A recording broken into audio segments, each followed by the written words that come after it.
Today, I thought I'd take on a real big one. We all have problems, don't we? So today, let's talk about the source of all our problems. Every day, we face challenges that come up from various aspects of our lives. Our relationships, our jobs, our circumstances. But what if I told you that how you perceive and experience these challenges depends entirely on your mind? What if the real source of the problems isn't out there, but it's within you? What if I told you that your only problem is your mind? It is your mind's preferences, its attachments to what it wants and what it will avoid that causes you all of your problems. Today, we're going to explore how the mind creates a sense of struggle and how we can find freedom and peace by changing our relationship to our thoughts. That's right. All we've got to do is change our relation to our thoughts. Remember, you're not your thoughts. You're not your emotions. You're not your body. You're the awareness beneath all of that.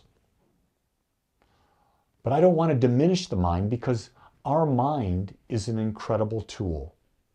It can help us solve problems, create art, build structures, and develop complex systems. But while the mind is a powerful tool, it can also be our biggest obstacle. Why? Because it is constantly creating stories and judgments about everything around us. Do you hear that? Judgments. Think about what psychologists are talking about. They say that 90% of what we talk about is complaining and gossip. So why is it doing that? That's what the mind does. It creates stories and judgments about what's happening around us. But if we direct our mind could be one of the greatest things that we have in our life because it's through our mind that we create. We didn't create a spaceship by not using our mind. We didn't create going to the moon. We didn't create air conditioning. We didn't create automobiles. All of those things were created by using that mind. But the question is, how are you using your mind? Are you using it as a vessel to create new things, new experiences, new ways of being of service in the world? Are you becoming the master of your mind, or is your mind the master of you? So you live in stories, you live in judgments, you live in gossip, you live in comparison. Yeah, our mind can be an incredible tool, and it can be our worst enemy. Our mind causes us problems in three ways. First, the mind doesn't like to let things go. It holds on, it analyzes, and it judges. And that's where our problems start. Not in the event, but how the mind processes an event. And so, think about this. How often do you overanalyze things?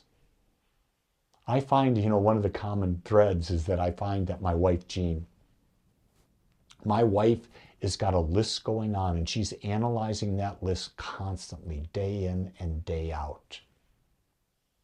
And she's judging herself against how much that list she gets done. And I'm constantly reminding her to let go and relax. That all of that analysis, all of that judgment, it's really not accomplishing that much.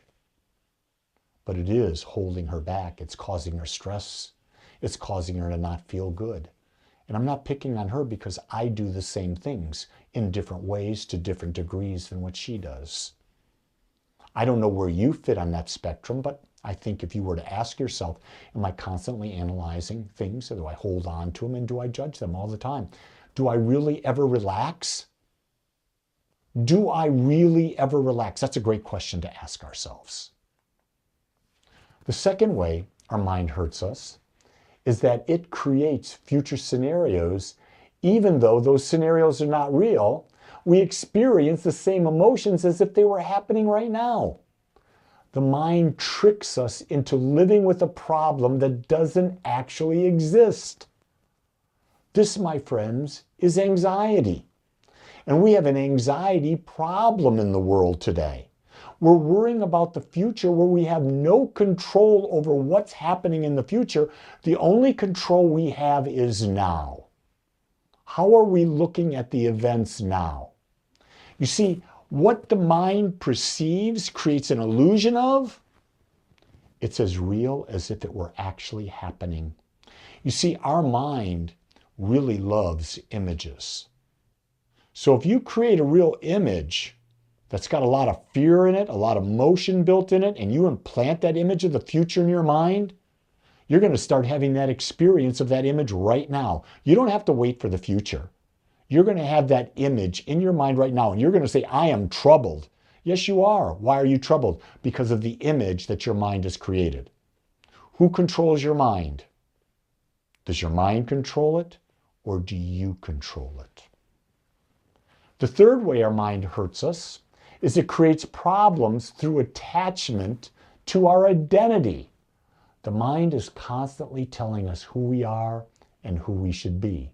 It says, I'm a success, or I'm a failure. It compares us to others, making us feel either superior or inferior. It holds on to labels and judgments which create a constant sense of insecurity or inadequacy.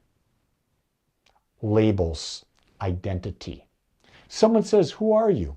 Well, I'm Lee Wallach. Well, who are you, Lee? Well, I'm a minister. No, I'm not. It's what I do. Well, who are you? Well, I'm a man. No, you were born with male genes and male appendages. Yes, but that's not who you are. I'm 73. No, that's just the number of years you've been alive. We identify with labels. I know that when I left the corporate world back in 2000, God, when was that? 2006, 4? I don't even know. It's about 20 years ago, 2004, I left the corporate world. It took me 3 to 4 years to realize that I was okay because I lost my identity of being an executive in the corporate world. And then even when I had a full-time job, started my own spiritual center, the Agape Spiritual Center. It's not mine, but it's a spiritual center that I founded, that I'm still the senior teacher at. I didn't believe I had a job. I thought I was unemployed for years. That's how conditioned my mind was to the label that I created. I had the label, I had the belief that if I wasn't working for a company, I wasn't working. That's how powerful the mind is. I had to really work through that. So how do we master our mind and find peace? Well, the first step is awareness. We have to become aware that our mind is the one creating these problems in the first place. It's not the external world, but rather our mind's interpretation of it. Once we see that, we can shift. We can start to shift our relationship with our own thoughts. Think about this. How many times have you planned an event outside and the weather gets bad and you just go into a funk? Why? It wasn't the weather, because the weather is the weather. There's nothing you can do about the weather. It happens the way the weather happens. But your perception of the weather, that's where your problems start. Oh, I was going to have a wedding outside. Well, weather happens. Oh, I was going to go camping. It's raining. Oh my God, my beautiful home in Florida. Well, you chose to live where hurricanes happen. Think about that. I chose to live in Dallas-Fort Worth. One of the things I know about Dallas-Fort Worth is what? Every 7 years, you're going to have to replace your roof because of hail and wind. It's part of living here. You accept that. So when it happens, you don't get all upset. you understand it's a risk of where you've chose. If you live in California, guess what? You're going to have wildfires. Why? It's because that's what happens there. What else are you going to have? You're going to have earthquakes. So if you live on the coastline, you've got water things, especially on the East Coast. You've got hurricanes. You can't let it get you down. You accept it and you move forward with it. It's your interpretation, it's your perception that causes you all of your angst. The second way to master your mind and find peace is to realize that you're not your mind. And we simply do this by observing our thoughts without judgment. When a thought arises, whether it's about the past or the future or our identity, we just notice it. We don't need to engage with it or argue with it. Imagine thoughts are simply like clouds in the sky. You can't hold on to them. They just pass by. Think about that. Your thoughts, they come in and they go out. But why do you have persistent thinking about something? Because you're trying to hold on to it. You're attached to it. Let it go. But yet society says you got to hold on to it. Well, look at society. Do you want the experience of society, or do you want to create your own unique experience?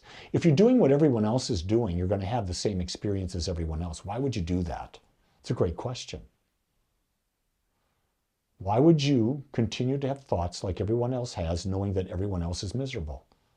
I look at it from the standpoint, if I did what everyone else did, I wouldn't have the healthy body that I have. So I think for myself about health. I don't think what others think about it for me. I think what Lee thinks about it. The third way to mastering our mind and finding peace is by using meditation or focusing on our breath or a mantra.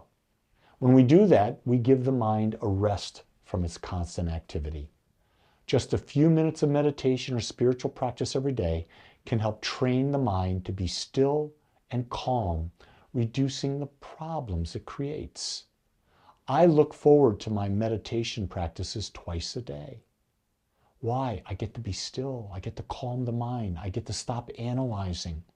I look forward to doing affirmations or mantras, because when I'm doing a mantra, focusing on a one-line statement or on just one word, my mind is not thinking. I'm not analyzing. I'm not judging. I can be more in a peaceful state. I'm realizing that the mind is the source of all my problems. But I am the master of my mind, and I choose now to reclaim it. A great place to begin when faced with a problem is to ask, is this problem really happening now, or is it something my mind is creating? Most of the time, you'll find that the problem is not what it seems. It's a misinterpretation. How many times have you had a teenager that didn't come home on time and you created, oh my God, this whole illusion, and you got yourself all randied up and you said, I got a real problem here. When in retrospect, the child just lost track of time and was with his friends having a great time while you were worried. You created a problem. And then when they came home, you unlowered the boom and it became a bigger problem. Because of why? Your mind. Know that when you become the master of your mind and begin to quiet it, you will find an inner peace that is and always been there within you. You just didn't realize it. My fondest memories are when I'm sitting and there's not a thing going on in my mind. My wife will look at me and say, Lee, what are you thinking? And I go, nothing. She goes, how can you think nothing? I train myself to think nothing. When I can consciously do that, I'm the master. When I can consciously observe the thoughts, I am the master. When I can consciously observe the emotions that come up, I am the master. I desire for all of us to become masters of our minds, masters of our bodies. And then guess what? We can live in a place where problems really don't exist. The only thing that exists is opportunities for expansion, greater growth, a greater awareness of the oneness that is always there within us. You get to choose. Choose wisely. Be the master.